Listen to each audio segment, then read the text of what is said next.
Hello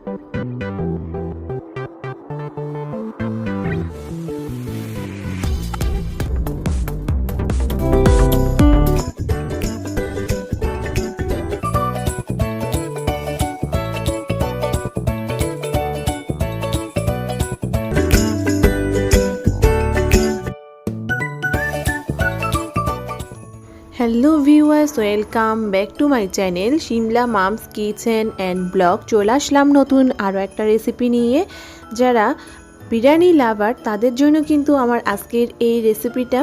আমি আজকে কিভাবে বানিয়ে দেখাবো তোমাদেরকে মাটন বিরিয়ানি একদম পারফেক্টভাবে ঝরঝরে হয়ে থাকে, সেটা আমি আজ তোমাদের সাথে শেয়ার করব। আর এই মাটন বিরিয়ানিটা বানিয়ে নেওয়াও কিন্তু অনেক সহজ, একদম ঘরোয়া কয়েকটা উপাদান দিয়েও কিন্তু আমরা চাইলে খুব সুস্বাদুভাবে মাটন বিরিয়ানিটা বাড়ির মধ্যে বানিয়ে নিতে পারি। আর বন্ধের দিনে কিন্তু এই মাটন বিরিয়ানিটা একদম জমিয়ে খাওয়া যাবে সবাই মিলে।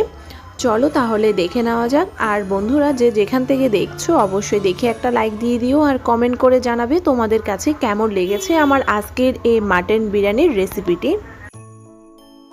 মাটন বিরিয়ানি বানানোর জন্য এখানে আমি নিয়েছি 1 কেজির মতো মাটন। আর মাটনটা একটু বড় সাইজ করে কেটে নিয়েছি। এটা আপনাদের যে কোনো পছন্দের সাইজ করে মাটনটাকে কেটে নিতে পারেন। আর মাটনটা কেটে ভালো করে পরিষ্কার জল দিয়ে ধুয়ে নিয়েছি। এখন আমি এখানে দিয়ে দিয়েছি 2 টেবিল চামচের মতো কাজু বাদাম বাটা, আর দিয়ে দিয়েছি 1 টেবিল চামচের মতো লঙ্কার গুঁড়ো, 1 টেবিল চামচের মতো ধনিয়ার গুঁড়ো, আর দিয়ে দিয়েছি 1 টেবিল চামচের মতো জিরের গুঁড়ো। এখানে আপনারা চাইলে জিরের গুঁড়োটাও দিতে পারেন অথবা জিরে বাটাও দিতে পারেন। স্বাদ মতো লবণ দিয়ে দিয়েছি। আর দিয়ে দিয়েছি প্যাকেট যে বিরিয়ানির মশলাটা থাকে সেটা আমি দিয়ে দিয়েছি। এখানে আপনারা চাইলে যে কোনো ব্র্যান্ডের কিন্তু প্যাকেট বিরিয়ানির মশলাটা দিতে পারেন। আর দিয়ে দিয়েছি 2 টেবিল চামচের মতো ফেটিয়ে নেওয়া টক দই। এখন আমি মাংসের সাথে সবগুলো একসাথে করে মেখে নিব। যত ভালো করে মেখে নেওয়া যাবে এতে করে কিন্তু মাংসের মধ্যে তত ভালোভাবে মশলাটা ঢুকে যাবে। আধা ঘন্টার জন্য এক সাইডে করে রেখে দিলাম ম্যারিনেট করে। চলে আসলাম চুলাতে একটা প্যান বসিয়ে দিয়েছি। আর এখন আমি এখানে 4টার মতো বড় সাইজের পেঁয়াজ কুচি করে কেটে নিয়েছি। এটা আমি বেরেস্তার জন্য করছি, আর এটা আমি সম্পূর্ণ আপনাদেরকে দেখাচ্ছি না, কারণ বেরেস্তাটা কিন্তু আমরা প্রায়শই সকলে বানিয়ে নিতে জানি।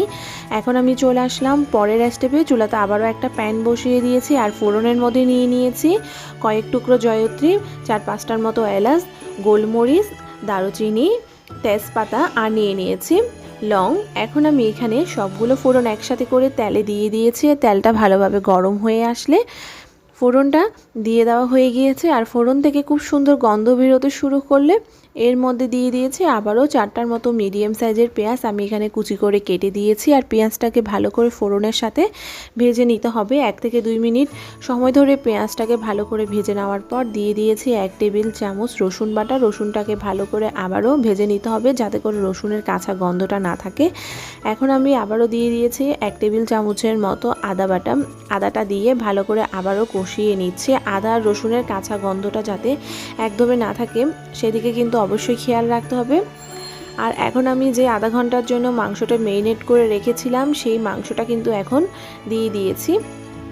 আর চামচ দিয়ে ভালো করে একটু নাড়িয়ে চাড়িয়ে নিচ্ছে যাতে করে মাংসের মধ্যে ভালোভাবে তেলটা লেগে যায়।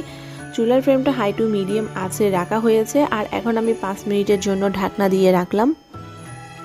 5 মিনিট পর ঢাকনাটা তুলে নিয়েছি। আর এখানে কিন্তু অবশ্যই আপনারা দেখে বুঝতে পেরেছেন মাংসের থেকে কিন্তু বেশ পরিমাণে জল বেরিয়ে এসেছে। আর এখন আমি আরেকটা বাটির মধ্যে নিয়ে নিচ্ছি 4 কাপের মতো চিনি গুঁড়া চাল। এখানে আমি চিনি গুঁড়া চালটা নিয়েছি সুগন্ধি চাল। আপনারা চাইলে যে কোনো সুগন্ধি চাল নিয়ে নিতে পারেন অথবা বাসমতি চালটাও নিয়ে নিতে পারেন। এখন আমি পরিষ্কার জল দিয়ে চালটাকে ভালো করে 2 থেকে 3-4 বার হাত দিয়ে কষলিয়ে চালটাকে ধুয়ে নিব। আর বিরিয়ানির মধ্যে কিন্তু সুগন্ধি চাল দিলেই কিন্তু বিরিয়ানিটা খেতে আরও দারুণ লাগে। এখন আমি পানিটা বদলিয়ে চালটাকে ভালো করে ধুয়ে নিয়েছি। চালটা ভালো করে ধুয়ে নেওয়া হয়ে গিয়েছে, এক সাইডে করে রেখে দিলাম। আবারও এর মধ্যে চলে আসলাম, মাংসটাকে আবারও একটু চামচ দিয়ে নাড়িয়ে চাড়িয়ে নিলাম। চুলার এখন অপোজিটে যে আরও একটা প্যান বসিয়ে দিলাম। আর এখন আমি আগের থেকে যে বেরেস্তা ভেজে রেখেছিলাম সেই তেলটা দিয়ে দিয়েছি। অবশিষ্ট তেলটা ছিল সেই তেলটার মধ্যে দিয়ে দিয়েছি আগের থেকে পানি ঝরিয়ে নেওয়া সেই চাল। চালটাকে হালকা করে তেলের মধ্যে নাড়িয়ে চাড়িয়ে নিয়েছি। আর যেহেতু এখানে 4 কাপের মতো চাল নিয়েছি, আর আমি এখানে চালের মধ্যে পানিটাও কিন্তু মেপে দিয়েছি। এখানে কিন্তু আমি 4 কাপ চালের মধ্যে পানিটা দিয়েছি 8 কাপের মতো। পানির পরিমাণটা অবশ্যই ঠিক মতো না হলে কিন্তু চালটা একদম ঝরঝরে পারফেক্টভাবে হবে না। এর মধ্যে দিয়ে দিয়েছি 2 টেবিল চামচ ধনিয়ার গুঁড়ো, স্বাদ মতো লবণ, 4-5টার মতো চেরা কাঁচা লঙ্কা, এটা সম্পূর্ণ ফ্লেভারের জন্য। এখন আমি চামচ দিয়ে ভালো করে নাড়িয়ে চাড়িয়ে নিয়েছি। 5 মিনিটের জন্য ঢাকনা দিয়ে রাখলাম। 5 মিনিট পর আবারও ঢাকনাটা তুলে নিয়েছি আর চামচ দিয়ে ভালো করে নাড়িয়ে চাড়িয়ে নিচ্ছি।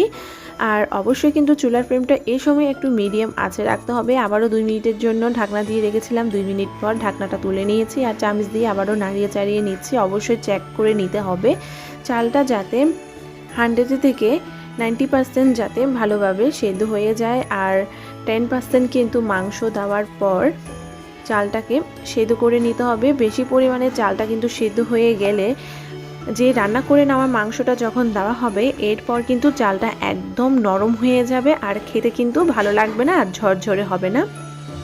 মাটন রান্না করা হয়ে গিয়েছিল, সেটা আমি ভাতের মধ্যে দিয়ে দিয়েছি আর ভাতের সাথে দিয়ে ভালো করে নাড়িয়ে চাড়িয়ে নিয়েছি। আর 1 কাপের মতো দিয়ে দিয়েছি এখানে গুঁড়ো দুধ দিয়েছি। আর আগে থেকে যে পেঁয়াজের বেরেস্তাটা করে রেখেছিলাম সেই পেঁয়াজের বেরেস্তাটা দিয়ে দিয়েছি আর দিয়ে দিয়েছি স্বাদ মতো চিনি। এখানে আমি 2 টেবিল চামচের মতো চিনি দিয়েছি। আবারও চামচ দিয়ে ভালো করে নাড়িয়ে চাড়িয়ে নিচ্ছি। আর চুলার ফ্লেমটা কিন্তু অবশ্যই মিডিয়াম আঁচে রেখে এখন আমি এখানে দিয়ে দিচ্ছি 1 টেবিল চামচের মতো ঘি। অবশ্যই সবশেষে কিন্তু ঘিটা দিলে কিন্তু এই মাটন বিরিয়ানিটা খেতে অনেক অসাধারণ লাগবে। এখন আমি 5 মিনিট স্ট্যান্ডিং টাইমে রেখে দিব। আর 5 মিনিট স্ট্যান্ডিং টাইমে রেখে দেওয়ার পর এখন আমি ঢাকনাটা তুলে দিয়ে দিয়েছি। সব শেষে 1 টেবিল চামচের মতো গোলাপ জল, আর গোলাপ জলটা দিলে কিন্তু মাটন বিরিয়ানিটা খেতে আরও দারুণ লাগবে।